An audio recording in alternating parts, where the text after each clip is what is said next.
আজকে আমরা এসে পড়েছি আমাদের এই জায়গাটি পরিষ্কার করতে, কাজ করার আগে এবং কাজ করার পরে। হ্যালো এভরিওয়ান, আসসালামু আলাইকুম। আসলে এই সপ্তাহে কোনো জায়গায় বের হইনি, তাই তেমন কোনো ভিডিও বা কন্টেন্ট নেই আমার কাছে। আর আপনারাই আমার কন্টেন্টের জন্য কমেন্ট করুন যে আর কোন কোন জায়গায় বা কোন কোন স্কুলে বা কোন কোন এলাকায় যাব, সেখানে গিয়েই আমি ভিডিও বানাবো। এই সপ্তাহে আমার কাছে কন্টেন্ট না থাকায় ভাবলাম বাড়ির কাজ করতেছি সেটাই আপনাদের দেখাই। আমাদের রাস্তার পাশে এই জায়গাটিতে বেশ অনেক ধরনের জঙ্গলে একদম ছেয়ে গেছে, চারপাশে শুধু জঙ্গল আর জঙ্গল। তাই আজকে এই জঙ্গলগুলো পরিষ্কার করার জন্য দা আর খুন্তা নিয়ে আমি চলে এসেছি। তো এরপর আর কি করার, এক পাশ থেকে পরিষ্কার করা শুরু করলাম। এই জায়গাটি আগে নিচু ছিল আর তখন পরিষ্কারও ছিল, কিন্তু এখানে আমরা নতুন করে মাটি ফালিয়ে উঁচু করেছি। আর সেই মাটির সাথে এখানে অনেক অনেক জঙ্গল হয়েছে। অবশ্য এর আগেও একবার জঙ্গলগুলো পরিষ্কার করেছিলাম, এরপরে বেশ কিছু তরকারি গাছ লাগিয়েছিলাম। কিন্তু এই মাটিগুলো যেন কেমন, এখানে কোনো ধরনের তরি তরকারি হয় না। তাছাড়াও এখানে গরু ছাগলের উৎপাতের কারণেও তেমন গাছ হয় না, তবে জঙ্গল হয় একদম ভরপুর,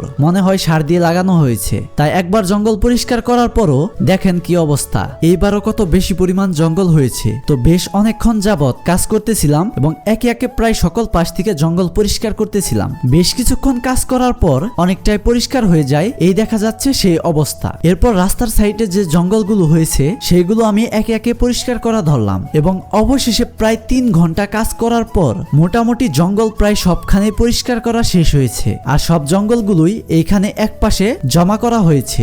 জঙ্গলগুলো এখানেই রেখে দিব যাতে রোদে শুকিয়ে একদম মরে যায়, তখন সেগুলো নিয়ে জাল দেওয়া যাবে। এখানে রাস্তার পাশেও খেয়াল করলে দেখতে পারবেন রাস্তার পাশটা কি সুন্দরভাবে একদম পরিষ্কার করে ফেলেছি। প্রথমে এই জায়গাটার অবস্থা কেমন ছিল সেটা আপনারা দেখতেই পেরেছেন, আর এই জায়গার পরিবেশটা এখন কেমন হলো সেটা দেখতেই পারছেন। তো আমার এই আজকের কাজটি আপনাদের কেমন লাগলো অবশ্যই কমেন্ট করে জানাবেন, আর ভিডিওটি ভালো লাগলে অবশ্যই শেয়ার করবেন। ধন্যবাদ।